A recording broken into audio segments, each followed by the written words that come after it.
Book of Genesis, chapter 41. And it came to pass at the end of 2 full years that Pharaoh dreamed, and behold, he stood by the river.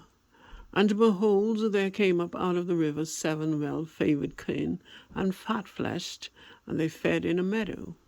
And behold, 7 other kine came up after them out of the river, ill-favored and lean-fleshed, and stood by the other kine upon the brink of the river. And the ill-favored and the lean-fleshed kine did eat up the 7 well-favored and fat kine. So Pharaoh awoke, and he slept and dreamed the second time. And behold, 7 ears of corn came up upon one stalk, rank and good.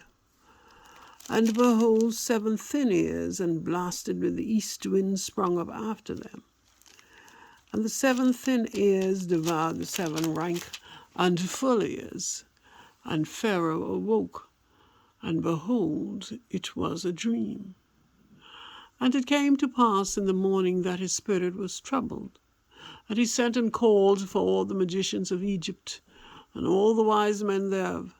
And Pharaoh told them his dream. But there was none that could interpret them, that could interpret them unto Pharaoh. Then spoke the chief butler unto Pharaoh, saying, I do remember my faults this day. Pharaoh was wroth with his servants, and put me in ward in the captain of the guard's house, both me and the chief baker.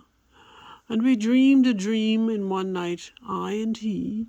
We dreamed each man according to the interpretation of his dream. And there was there with us a young man, an Hebrew, servant to the captain of the guard. And we told him, and he interpreted to us our dreams. To each man according to his dream he did interpret.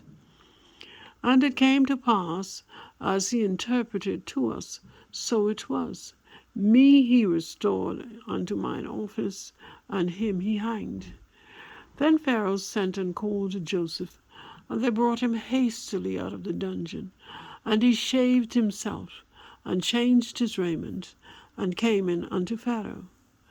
And Pharaoh said unto Joseph, I have dreamed a dream, and there's none that can interpret it. And I have heard say of thee, that thou canst understand a dream to interpret it. And Joseph answered Pharaoh, saying, It is not in me. Of God shall give Pharaoh an interpretation, an answer of peace. And Pharaoh said unto Joseph, In my dream, behold, I stood upon the bank of the river. And behold, there came up out of the river 7 kine, fat-fleshed, and well-favored, and they fed in a meadow. And behold, 7 other kine came up after them, poor and very ill-favored and lean-fleshed, such as I never saw in all the land of Egypt for badness. And the lean and the ill-favored kine did eat up the first 7 fat kine. And when they had eaten them up, it could not be known that they had eaten them, but they were still ill-favored as at the beginning. So I awoke, and I saw in my dream, and behold, 7 ears came up in one stalk, full and good. And behold, 7 ears withered, thin, and blasted with the east wind, sprung up after them. And the thin ears devoured the 7 good ears. And I told this unto the magicians, but there was none that could declare it to me. And Joseph said unto Pharaoh, The dream of Pharaoh is one. God hath showed Pharaoh what he is about to do. The 7 good kine are 7 years, and the 7 good ears are 7 years. The dream is one. And the 7 thin and ill-favored kine that came up after them are 7 years. And the 7 empty ears blasted with east wind shall be 7 years of famine. This is the thing which I have spoken unto Pharaoh. What God is about to do, he showeth unto Pharaoh. Behold, there come 7 years of great plenty throughout all the land of Egypt. And there shall arise after them 7 years of famine, and in all the plenty shall be forgotten in the land of Egypt, and the famine shall consume the land. And the plenty shall not be known in the land by reason of that famine following, for it shall be very grievous. And for that the dream was doubled unto Pharaoh twice. It is because the thing is established by God, and God will shortly bring it to pass. Now therefore let Pharaoh look out a man discreet and wise, and set him over the land of Egypt. Let Pharaoh do this, and let him appoint officers over the land, and take up the 5th part of the land of Egypt in the 7 plenteous years. And let them gather all the food of those good years that come, and lay up corn under the hand of Pharaoh, and let them keep food in the cities. And that food shall be for store to the land against the 7 years of famine, which shall be in the land of Egypt, that the land perish not through the famine. And the thing was good in the eyes of Pharaoh, and in the eyes of all of his servants. And Pharaoh said unto his servants, Can we find such a one as this, a man in whom the Spirit of God is?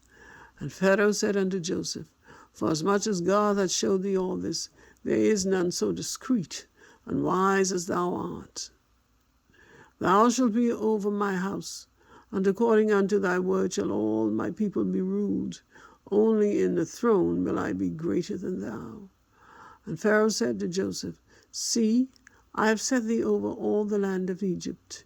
And Pharaoh took off his ring from his hand, and put it upon Joseph's hand, and arrayed him in vestures of fine linen, and put a gold chain about his neck. And he made him to ride in the 2nd chariot which he had. And they cried before him, Bow the knee. And he made him ruler over all the land of Egypt.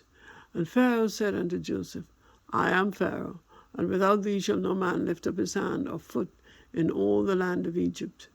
And Pharaoh called Joseph's name Zapnapanath. I'm sure I'm not pronouncing that correctly. And he gave him to wife Asenath, the daughter of Potiphar, priest of On. And Joseph went over all the land of Egypt. And Joseph was 30 years old when he stood before Pharaoh, king of Egypt. And Joseph went out from the presence of Pharaoh, went throughout all the land of Egypt.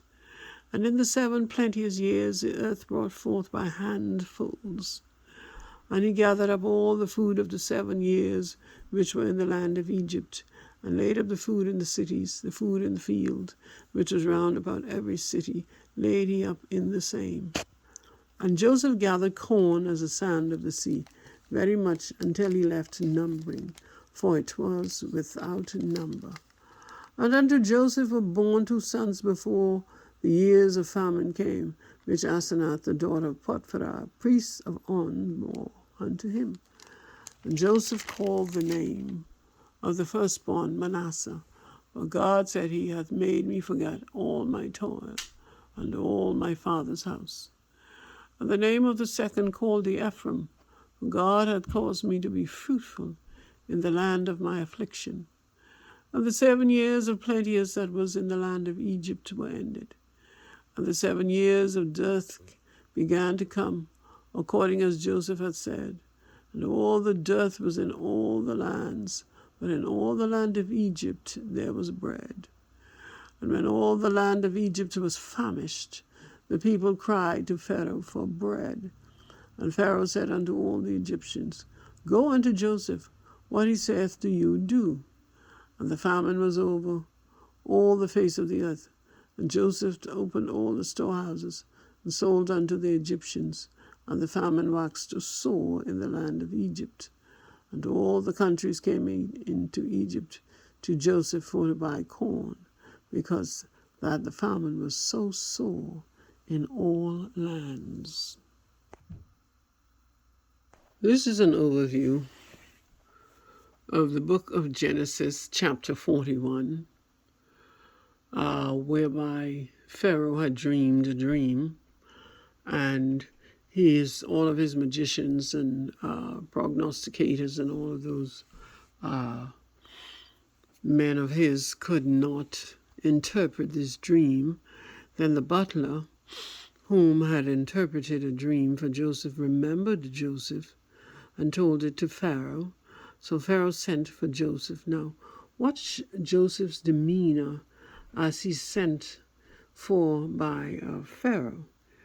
He took the time to prepare himself, to dress himself properly. He shaved himself. Now that is a good thing to do. He was going before a king. Always be careful when you're going in the presence of a ruler. Take the time to look after your demeanor and your the way you carry yourself and your clothing. You know, there may be times when you can do absolutely nothing about your clothing or whatever, but when you can, do so. And Joseph could, so he did so. And Joseph, the Pharaoh, said to him, I was told that you can interpret dreams, so here are my dreams. He told Joseph them, and Joseph assured him, firstly, that it is God who interprets the dream, not he. So he gave God the glory, as he should. And then he told Pharaoh about the dreams, 7 years of plenty and 7 years of famine. And the king, wise, a sensible king, said,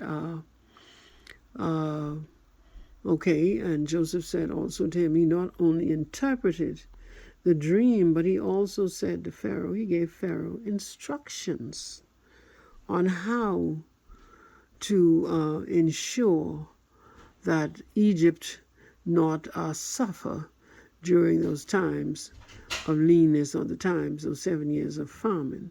He said, look out a man, find someone who's wise, who can do these. And Pharaoh saw in Joseph that indeed he was wise. And he immediately put Joseph in that place of position. He exalted him. And he said, everything in Egypt is in your hand, save I'm the king. Don't forget, I'm the king. But everything else you can rule over. So he made him a prime minister and made him rule over all these things, all his house, over the entire country. And anything anybody needed, they had to see Joseph about it. So there was, we might say, immediately a promotion, and what a promotion it was for Joseph. But that was coming. That was coming over the years, and we'll see how more this story goes in the following chapters, how this is Joseph's dream coming to pass, whereby his brothers do eventually bow down to him, as we'll see in the following chapters. So these dreams that Joseph, he interpreted the dream that he dreamed, told his brothers and his father, and now, you know, the man was sold as a slave. He ended up in being a slave in a mighty man's house whose wife wanted him, so he was thrown in prison because he refused to have anything to do with her, and he bided his time in prison. Not only that, he was one, while he was in prison, he was well respected. The warden saw who he was, and he gave him responsibilities, practically all the responsibilities in the prison, well respected. So he did not act with odious behavior, moaned, why did this happen to me? Oh, Lord, how could you let this happen to me? No, he bided his time, and he became that perfect person. You know, and this is an example, according to Paul, everything written in the Bible is an example to the church of God, the body of Christ, in how we are to port ourselves or comport ourselves before others. You know, the Bible says in times, you know, Jesus said, you know, in this life you'll have troubles, but be of good cheer. You'll overcome them all.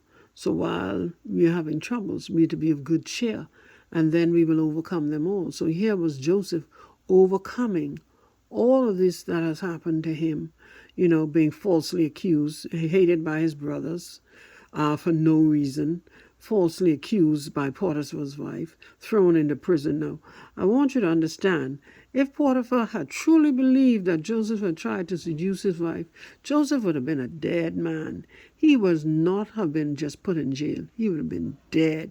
But Potiphar, of course, he knew who his wife was, so he did not have Joseph killed. He put him in jail, you know, and knowing what type of person Joseph was, that one day he'd come out of that prison. So this is a fine example to all of God's children how to behave themselves, to continue to stand strong in his word and what he's told us. Thank you.